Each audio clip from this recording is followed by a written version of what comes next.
Getting a win opening week, what does that mean? You get a win the first game. Just means you're 1-0. That's all it means. There you go. There goes the typical Patriot answer. I mean, it's just great wisdom from me. I mean, it's tough for you. How many times have you started 1-0? What's up, everybody? We're here for episode 2 of season 2 of Double Coverage with the McCourty twins. I'm your host here, Jason McCourty. I've just taken over that title, so you could be the co-host.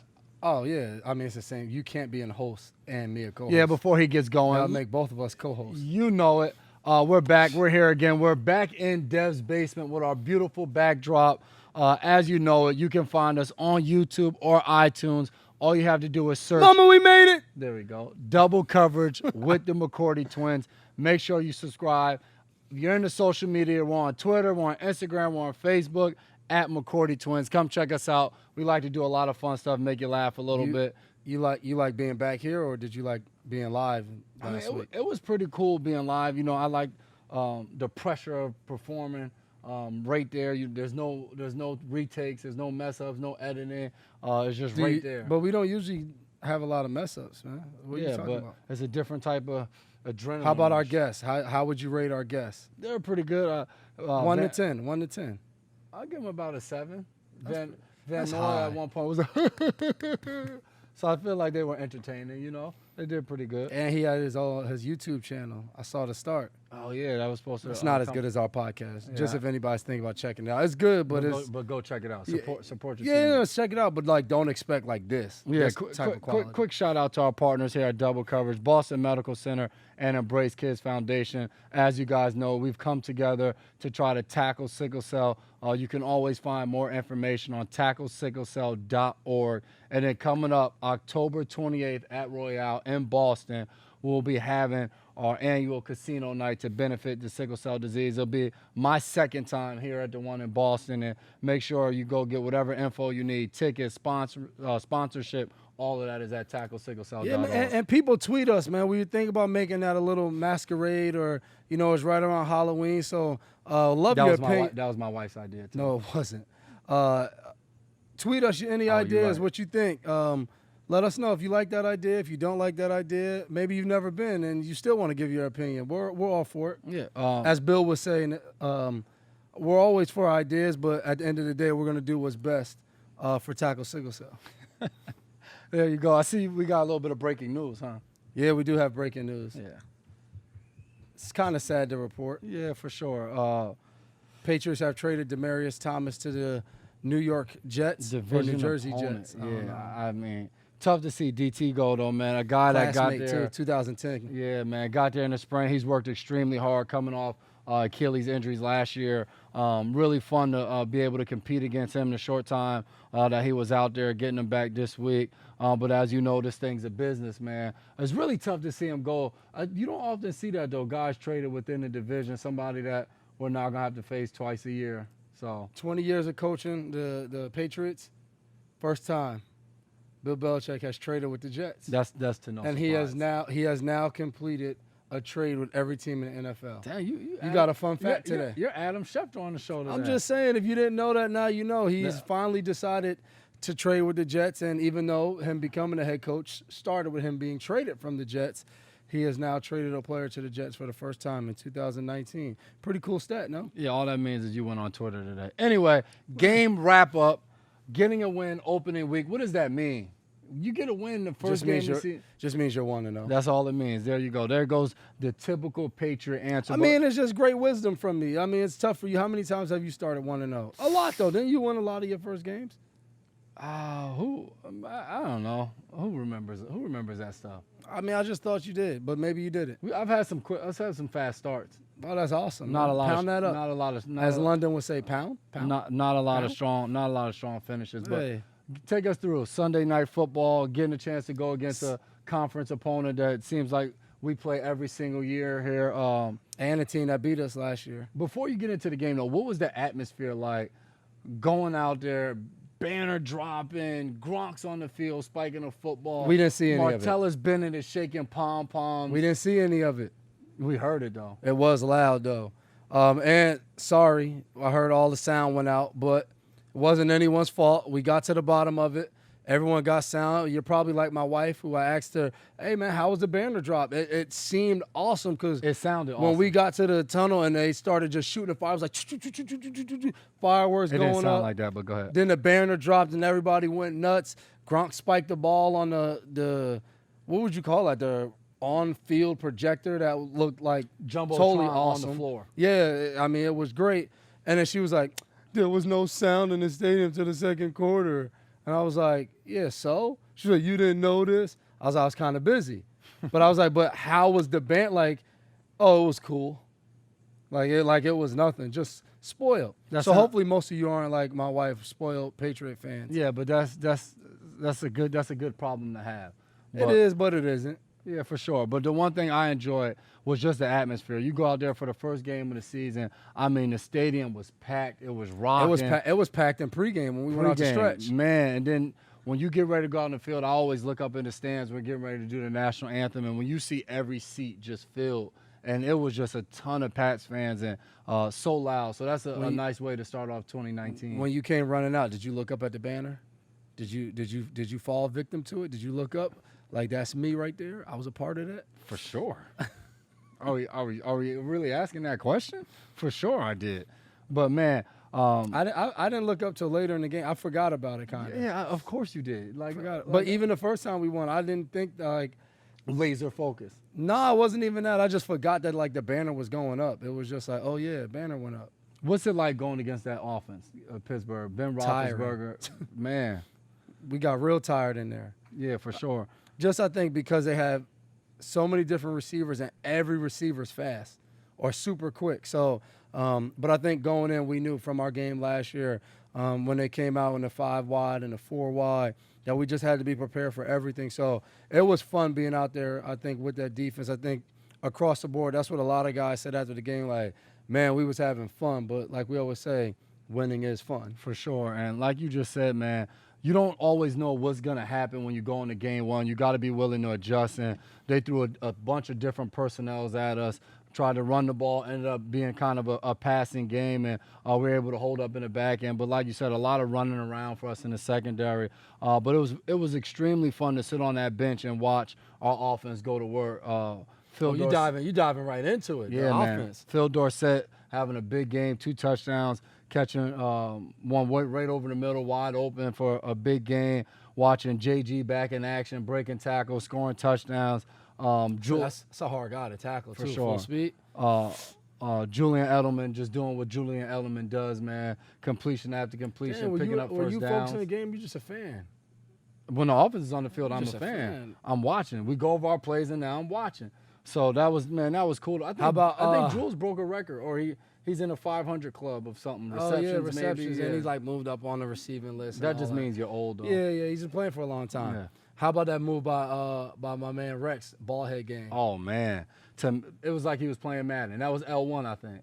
L1? I missed it too, and it was L1. He went left. It was L1. No, he went right. So it was R1, L1. Yeah. And all I heard was ooh. The whole crowd. Man, Rex, man, that jump cut is elite. Elite. But the interception we had in the game, the dance move after. Like, you got commentary for that, or? So the dance move just kind of came, but then, like, everybody was kind of making fun of it. I can respect the spur of the moment, like, not having a planned celebration. Like, you're in it, you're just trying to have fun. But it was pretty weak. No, so that's what I thought, because everybody's making fun of it. And then I watched it, and I was like, that actually wasn't bad. Like, that was kind of, you know what I mean? It was kind of in between the young kids and the older crowd. Obi was mad at me because I didn't pull out the, what they call it. You know, the whoa. Right? How does it go? Whoa. So that's more like. But now I got a plan, so I know what I'm gonna do next time. I get an interception. We're all hopefully there's a next time. Don't hold your breath, people. We're looking forward to it. Don't hold your breath on the dance move, or that I get an interception. The dance move. I was about to say, to not say that means we're hurting the team. If I get an interception, let's pick the ball up, but let's leave the dance moves at home. What's it like Sunday night game? Families. You should answer this question. I'm used to family coming to the game. I'm 3 hours from home. They always come up. You and your family, your wife and your kids, y'all not always used to 8 people at your house for the home games. It's different, especially the primetime games, because Sunday I like to come home. I wake up, we have breakfast, we do our meetings. I like to come home, relax, probably get me a nap in, and just I remember the nap days. And just chill. But that really doesn't take place when there's family in town. People in our family are Cowboys fans. They downstairs watching Cowboys Giants. They're yelling. Kids are playing. It's just chaos. And I'm like, this really isn't what I'm looking forward to try to prepare my mind for the game. I got candy. But it's part of the, I guess you would just say, your routine that you have to get used to of having family. No one comes to the preseason games, so it's nice and easy. Then the regular season shows, and you got 20 ticket requests. You got to appreciate it though, man. Like my naps used to come now. I came home to take a nap, but the kids were wired. Then they went to sleep at 1, but I kind of started watching some of the games at 1. So it was, but I knew I had a lot of energy because I went to sleep at a good time. You know, like a little younger days, I stay up a little later night game. But I was still well rested. And I like when the family comes. We talk after the game. We open some wine, talk for a little while, then everybody went home. You can't beat that. Yeah, I was asleep. Did you watch any of the America's game?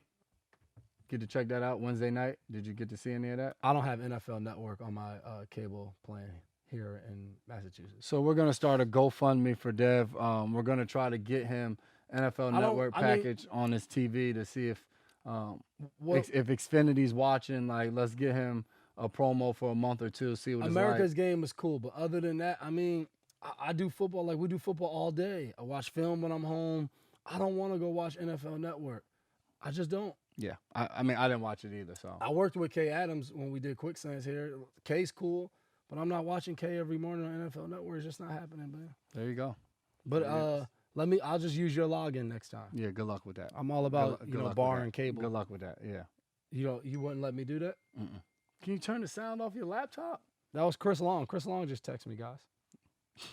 He's doing well. What we got? What you got on here? Rich Paul starting football? Did you see that? No, I have no idea what you're talking about. Rich Paul, LeBron's agent, Clutch Sports. Yeah. They want to start a football section. Is that not dominating the industry or not? What did you think of when that happened? NCAA came up with the rule. They took it back. It was stupid. What did the rule last? Did it last 24 hours? I think it lasted a week maybe. It lasted, I mean, it didn't matter, but it lasted for like a week. And the rule Jason's speaking of is that any agent will have to have a college degree, have to go to school, 4-year school, and graduate. What does that have to do with anything? Who knows? And I would guess most agents do, but just so happens that one very successful agent in the NBA right now, Rich Paul, Clutch Sports, just doesn't have one. So LeBron came out and said, this is a Rich Paul rule in NCAA. Like a lot of other, NFL, they go off public perception. When LeBron puts that out in the atmosphere, a lot of people react. They pull that thing away fast. And now Rich Paul's like, hey, you thought you didn't like me before? I'm about to jump in this NFL thing. So I forgot what agent they said he was talking to about trying to bring football aboard at Clutch Sports. That's awesome to see, man. Just make it, especially. They're going to dominate people. Why wouldn't you want to be on the same agency as LeBron James? Yeah, a guy like LeBron who's been able. I saw he just started the glass helmet project. He's getting ready to. What's that?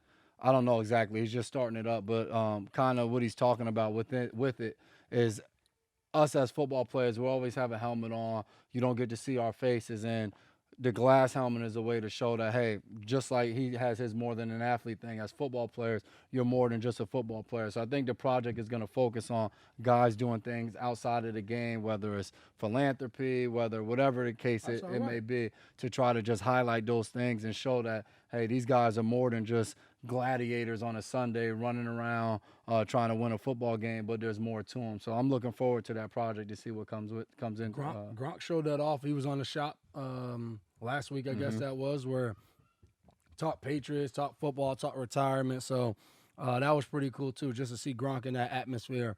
We're used to seeing him spike footballs, party, act like a 5-year-old, but he was on the shop. He seemed real mature. Yeah, I mean, retirement fits him well. You can't beat that. I'm tired of getting the question. Oh, another breaking news. Back? Gronk posted the eyes today on Twitter. He posted the eyes? Emoji eyes. Emojis are, I mean, when you post an emoji. I didn't see his post first. I follow Gronk, teammates, 2010 class. I seen all the other people reposting it. Oh, what does this mean? It's cryptic. He might be coming back. What is he saying? Come on, man. What's Gronk doing? He can't post eyes out there. Eyes have so many meanings. Yeah, but when you're retired, it could mean so much. He's doing a lot of different things. He is. I mean, the only time I see him now is you see him on TV somewhere. He just spiked a football on like 7th Avenue in New York City. Can't beat that. Playing catch at Barstool headquarters. But anywho, what you got going on in your group chat? I don't know. What do you have going on? Nah, Melvin Gordon's contract. That's a icky sticky kind of situation. At the end of the day, the Chargers won a tough game against the NFL. Football is a business, and for a guy like Melvin Gordon, whether it's him, whether it's Ezekiel Elliott, whether it's Jadeveon Clowney holding out, you for it? I have no problem with it. I won't say I'm for it, against it. If I'm on a team where a guy's holding out, I have no problem with it. As a current NFL player, I have no problem with it. At the end of the day, it's a dangerous sport that we play. A guy gets injured, you don't get paid. It's just the nature of the game. You look at Todd Gurley got injured late in the season last year, didn't play as many snaps going into the Super Bowl. We watched the game Sunday. Malcolm Brown got a lot of snaps, played well. Had Gurley's injury happened a year before, would they have paid him? Probably not. So you look at a guy like Melvin Gordon, a running back is a position of shelf life. It can be very short. It's in and out. And the way he's played, he felt like he's outplayed his contract. So it's up to him to try to force a hand and try to get that contract without risking injury. You look at Le'Veon Bell, sits out an entire year, comes back, gets the contract that he wanted. Looked like he played a hell of a game Sunday. They weren't able to win the game, but he looked like he hasn't missed a beat. Ezekiel Elliott holds out, misses most of training camp, but he's back now with his team, and he's out there playing week one, being able to help them with a new contract. Exactly. So you can't fault guys for doing that. You have to understand, even within the locker room, everybody has to take care of their personal business the way they see fit to take care of themselves and their families. Yeah, I mean, I remember being a rookie and coming in and Logan Mankins not being there, and like a lot of skilled guys, we don't always know offensive linemen. So when I came in, I didn't know who Logan Mankins was. And just remembering, like, the atmosphere in the locker room, like, no one ever said a bad word about this guy, like, leader. I mean, they said he didn't miss a practice since he had been there. You know, we're not talking about, like, a game. They said he never missed a practice. So, like you said, I've always felt like any contract situation, like, that's for a player and a team to figure out. As teammates, you should never get in the middle of that. To me, you don't even personally state your opinion publicly because, like, it has nothing to do with you. No one cares about your opinion. So it's always interesting to see how it'll play out, though. You know, like I said before you started really getting going, the Chargers beat the Colts. You know, it was a close game, back and forth, but they won. And we all know if a team can win without a guy, they're going to keep doing that. So it'll be very interesting to see. We played against Melvin Gordon, great running back, tough guy, kind of does everything from that running back position, catches, runs. So I'm interested to see how that works out. But I do think there's kind of a precedence in the league now for especially these younger guys who have come in on these newer rookie contracts. And I think also as we get to a new CBA, that's something that as players, hey, how can we get guys to free agency faster and faster? First round guys having to play 4 years with an option for a 5th year. Hey, how do we get that to be shorter amount of time that they're under contract, that a guy can get back to the market to be able to negotiate a new deal? Or if they're going to keep you, like, forget this 5th round option pickup that's whatever amount of money. Nah, if you're going to pick it up, that means this guy's playing at a certain level. Let's pay him like you pay the top 1 or 2 guys at that level. When you look at Khalil Mack was under that, Aaron Donald, now you got Jadeveon Clowney, you got Melvin Gordon, Ezekiel Elliott, Saquon Barkley will be at that by the end of this year for how he's played so far. So you look at these guys, and now they'll be, you know, kind of restricted and you know, stuck in a box. I agree with you. How fast can we get in? If we can't get them there that fast, because I get it. Everyone worries about the team with the smaller market who drafts a great player, and they just have to lose them just like that. Then let's find a way to compensate these guys at the level of play that they're playing at, and not have them making so much less. Because like you said, we see some of these guys that kill it for a year, 2, 3 years, and an injury happens or something, and they never get to get compensated the way they should for the work that they put in. Your guy made headlines today. You're a big Kevin Durant fan. As time went on, I started to realize I'm just different from the rest of the guys, Durant said.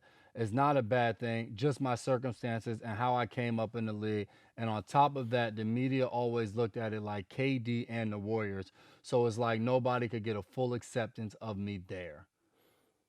Strong words from a guy, KD. I can't say a bad word about KD. I mean, Hey, it is what it is. Would I have said it? Probably not. But KD sent me a signed OKC jersey. He's always gonna be my guy. But can we? But do He's we? always my guy. But are we gonna base how we feel towards a team and where we want to play because it's what the media is saying about it? I think once you're within a locker room, hey, everybody in the locker room could say like, hey, it's Dev and the rest of the secondary. But once we step foot in that locker room, if you feel like and we feel like, hey, it's just us in here, does it really matter what's being said about? I think it is individual player or team for that matter. It's interesting because when you read this, it makes you think, well, how was their relationship? Were they all cool? You know, did he feel like this the whole time? Did some of those guys feel like it? Like it's no secret. Looked like him and Draymond Green had an episode on the sideline. Was that real? Sounds like deja vu to me. When he left OKC, was it him? Was it Russ? Did they have a good relationship? Now we right back doing the same thing? We always say, though, when you got a great talent, you do whatever you want. I mean, hey, the guy can put the ball in the bucket like no other. So, hey, whether it's in Brooklyn, whether it's in OKC, whether it's in Golden State, somebody's always going to need his service to play. It's just interesting. I mean, he's in Brooklyn now, so who cares how it was in Golden State? Did they like you? Did they not like you? You know, was it KD and the rest of these guys? Who knows? I mean, Steph Curry was a unanimous MVP one year, but I think it's easy. You turn on the game, be like, man, this 7-footer who's shooting threes and dribbling the ball like he's 5'11", he's by far the best player on the team, and it showed in the finals. But, you know, I'm ready to move on. I'm ready to see KD and Kyrie in Brooklyn. Got a house in Jersey. You'll have to wait a while. Got a house in Jersey. I mean, I don't got to see him play yet. I'll still go check out the games. For Dab sure. him on the sideline. You know, like I said, we go way back. Staying with the NBA, Kobe Bryant posts a picture. He's coaching his daughter's basketball team. They lose to a team 2 years ago, 22-21. Had to be a heartbreaker. I can only imagine. 1 point loss. They played this team again 2 years later. You got to come out ready. They defeated the team by 88 points. We got to get Kobe out of youth sports. We don't need that type of Mamba mentality in youth sports. So, 88 points. On one hand, we got the Mamba mentality, beat them and beat them bad. You need to improve. 88 points. And then we got they scored 115 points. Then we got the other hand of everybody getting participation trophies. We don't like that. Well, what do you like? You like a clear winner or you like everybody wins? Because Kobe telling you, I'm trying to win. When we lost 22-21, he said, I felt that. We lost. Well, they walked out of – did you see the picture? Yeah, they were ecstatic. Everybody was jumping. That's what a win looks like. Right on his Instagram, Kobe Bryant. Does it matter if you lose 22-21 or you lose by 88? Do you care if you lose by 1? I've never lost by 88, so I don't know. Well, you played in a high school basketball game. You played St. Anthony's Powerhouse from New Jersey. Yeah, we lost by, I think, 27. You lost by 27. Yeah. Did it matter if you lost by 27 or 5? Still lost, right? It would have mattered if we lost by 88. I mean, it doesn't look pretty.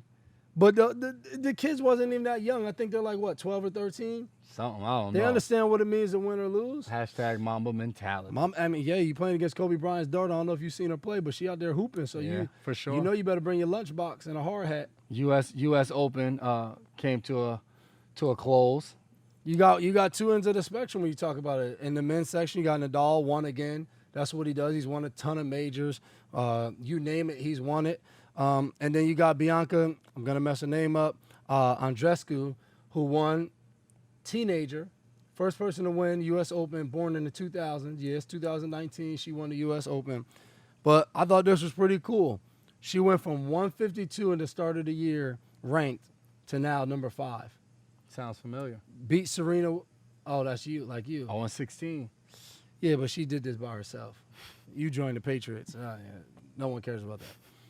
She beat Serena Williams. So she had to beat the best to win. I thought the U.S. Open was just elite. You had some great moments in the Open this year.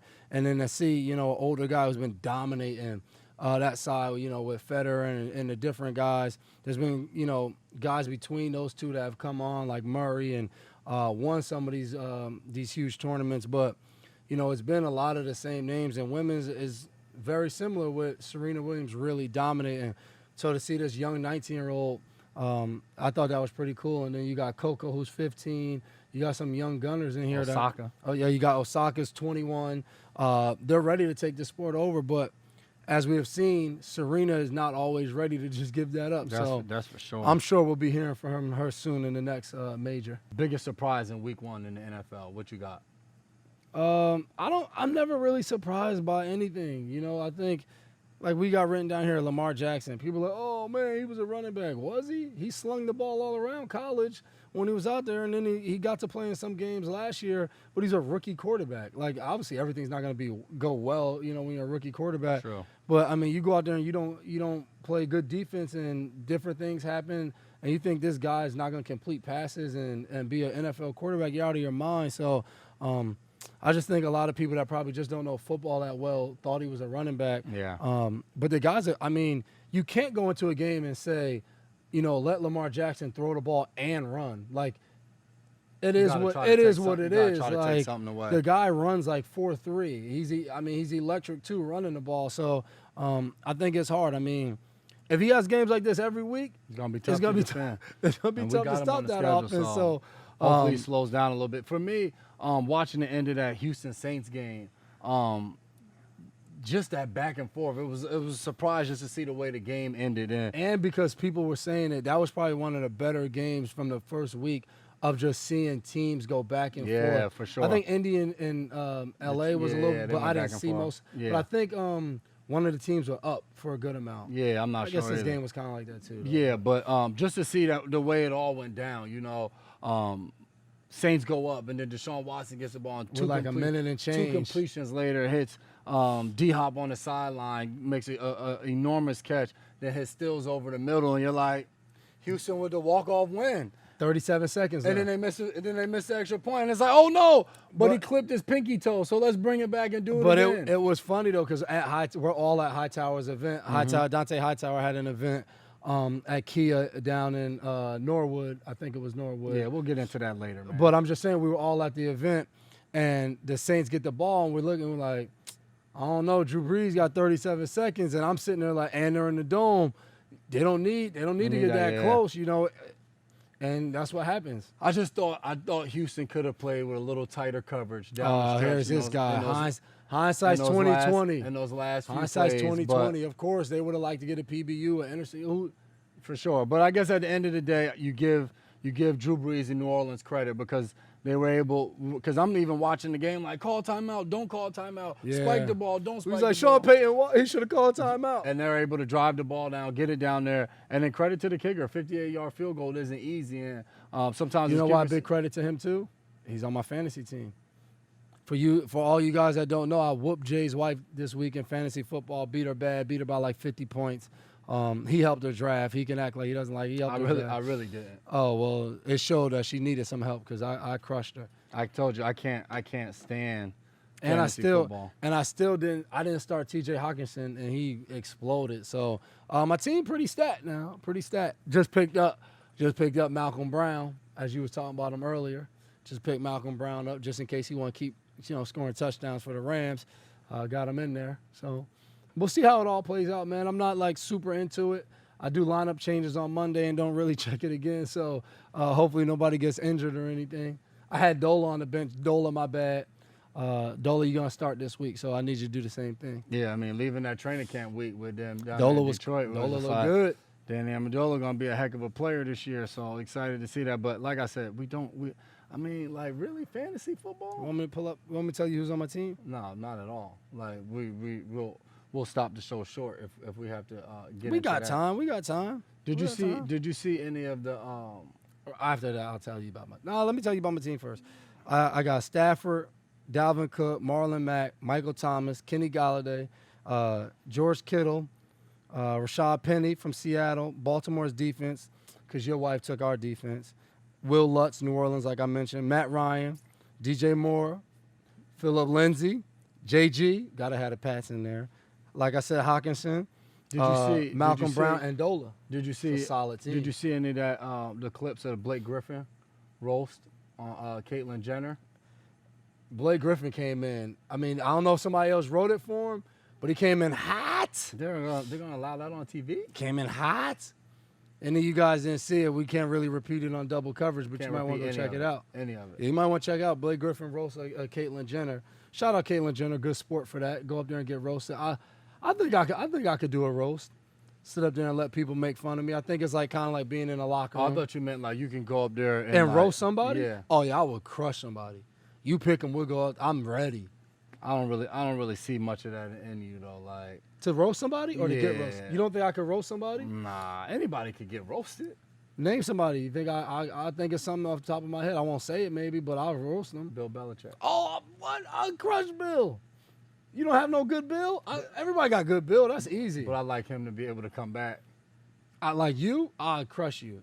But that's the thing. It's not a roast. It's not like, it's a roast. We're not like going back. You sit there and you get roasted. You enjoy, you laugh at yourself. It's a great characteristic to have, to be able to laugh at yourself. Won and lost the weekend. Who we got? Lost the weekend for me, tie game in the NFL. Yeah, I'm not.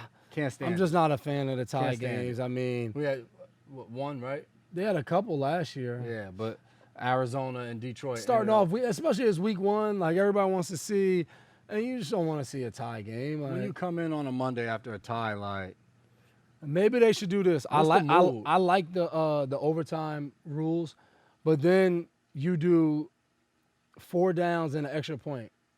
Maybe you still might have a tie, but you do 25-yard line. You take get it to back go. to college sudden death. You get to go. You get to go one time. If you score and you got to make the 2 point, I think a good amount against. You still might get a tie, but I think that'll Let's help. try our hardest not to have one. Yeah, I mean, because what's overtime? 10 minutes now. That 10 minutes goes fast. Yeah, especially It goes running fast. teams. So, like, if you think about it, you get to 10 minutes, and I think both teams still have enough in the tank to do one more possession each. Officials in the Saints game, clock situation. So you watched the beginning of the Saints game, and it wasn't the Saints' fault, but all ESPN and the media wanted to talk about was last year's play. I'm sure the Saints was like, Did you see the people at the game with the referee shirts yeah, on? and I'm sure the Saints players were like, man, we're over this. Like, we want to go play. And then after the game, the officials, it comes out, they made an error with the clock at the end of the first half. And I'm like, even if you made an error, don't say. I don't know what the right thing is to do. But if I'm the Saints, I'm like, all right, now, this is getting out of control. The most obvious pass interference probably in 100 years of football. And then we come back with we mess up the clock for you again. Like, and they were on the countdown talking about maybe the Saints are cursed because they chose to play that Stephon Diggs caught a couple years ago. Miracle. Then so who knows? I mean, now they're making it look like it's true because they came out and messed up the clock and all that. I'm still won. I was So about to say, someone was on their side. they probably don't care about it. But, I mean, they do care because if the game was close, I don't want to hear that, you know what I mean, we lost 5 seconds. Yeah, that's when we true, could have too. kicked the field goal, scored a touchdown. That's true, too. Obvious winner of the weekend was our guy, Kyle Van Noy. Him and his wife welcomed in their brand new baby boy. Last week on our show, we asked KV, what you going to do? Buddy's a fraud. He's a fraud. Sunday comes, are you going to play in the game, be at the hospital? I'm playing in the game, he said. I'm playing. I'll be there. KV wasn't there Sunday night. KV was not there. He was where he was supposed to be. He was at the hospital. I could tell he was flustered, though, because we were texting him during, and he's like, yeah, she like 8 to 9 centimeters. I'm like, oh, that means it's like go time. He's like, nah, not. So I don't think he really. Flustered, just didn't know what he was talking about. Yeah, he didn't know. And I'll tell you this, though. KV sure knows how to ruin a picture. KV sends a picture to the team, newborn baby, cute little thing. This dude has no shirt on. Talking about some skin to skin. Ruin the picture. Ruined it. Ruin the picture. Like, we got to get you out of the picture, you know. But like you said, congrats to Excited KV. to him. Him and Marissa, his join wife. the father club. So He's all in now. all in. Can't wait for him to have those late nights. Yeah, hey. Sunday nights after home games are going to be real for him. And Monday night before the off day. Yep, that's He how got to it be goes. full daddy duty. Speaking of daddy duty, I was at dance today. How was that? I was at dance. Both So- our daughters did a dance class, but when you have 3 kids, you have to find something to do with the other 2. So my oldest had a gymnastics class that I had to go to, so that's where I was at. So my wife blew it because she made me go, and you can't even watch the girls at dance class. So me and my son left and did some manly stuff. He's But- only one. Yeah, but we Did went. you go take a tire off the car or We went something? to the gas station and we got the vacuum and we cleaned out the car seats. We taught him how to clean up his own mess. But all he cared about is I got him a little Propel and he was just drinking out of the Propel. Sounds like an awesome day for him. Yeah, but at the dance thing, it was pretty cool because it's like the dance shows on TV. They had all the first place trophies, like the what's the name. So it's pretty cool. And it was like a team affair, you know, bunch of the moms and stuff. It was the moms and me basically. That's why me and Bray had to get out of there. Sounds like a good plan. Yeah. More than an athlete, we got Dante Hightower. And Lawrence Guy, our very but own. we're going Dante Hightower first. Hosted an event last night, like you said earlier, at Kia, benefiting diabetes is something that runs in his family. So for the American Diabetes Association, he wanted to put on an event, and it was a tailgate event at Kia, and gave him a chance and us a chance to do some tailgating. We never get a chance to go. Barbecue was excellent, on point. What was it, Traeger Grill? Traeger Grill. And Traeger Grill's not paying me, but if I was y'all, I bought one this offseason back around the 4th. I'll buy a Traeger Grill. We had ribs, we had pulled pork, brisket, corn on the cob, and then they put peach cobbler in the grill. They cooked the peach cobbler in the grill. The grill could do everything. Food was on point, man. Had a blast there. Raised some money. Shout out Dante Hightower's mom. She crushes the event all the time. Only reason I go. She's awesome. So for sure. What's Lawrence Guy got going? Lawrence Guy gave away 150 backpacks to local kids, filled with school supplies, some, as he would call it, swag, and apparel. The difference between swag and apparel, not really sure, but 150 kids. If Guy wears it, it's apparel. If somebody else wears it, it's swag. If I wear it, I like that. I actually got to check this out before school started. He did it. It was funny because the kids saw all the book bags on the table. They were like, as I'm bringing 5 book bags in my hand, heavy book bags, like, I want that one. There's a Puma one over there. I like that. Oh, there's one I like that. So we were going back and forth. I got there a little late, so I missed the Q&A, but he did Q&A with some of the players. Kids got to ask questions, talk about the NFL, talk about school and all of that. So 2 great events, 2 great guys. Hey, maybe LeBron's project, he could start with the Patriots. There we go. Wouldn't be a bad idea. Hey, next week we're coming to you with episode 3. Hey, tweet us, comment us on Instagram. Let us know who you want us to bring on the show. Don't say Tom Brady. We're not going to get Tom Brady in my basement. As a guest. And did you see? His house went on the market for a lot of money. He not coming in my basement. Maybe one day we'll give y'all a full picture of this basement, and you'll see why he probably won't make it. And before you ask for Antonio Brown, we'd have to run that by Bill first. I don't know if he's on camera. We gotta give him a couple weeks before we invite him to the podcast. Let's let him settle in before. But hey, tweet Julian Edelman and tell him to come because he told me he was gonna come. So we gotta hold him to it because he told me one's here. That'll be entertaining. He told me he was gonna come to casino night a couple years in a row. So we're gonna. Have you ever seen him there? No, I haven't. Yeah, me either. I haven't seen him in any of the videos. So. Yeah, me either. But as you know, iTunes, YouTube, double coverage with the McCourty Mama, we twins. made it. Make sure you check us out. Thank you again to our partners, Boston Medical Center and Embrace Kids Foundation. And once again, hit us up, Instagram, Twitter, Facebook, at McCourty Twins. Let us know who you want the next guest to be.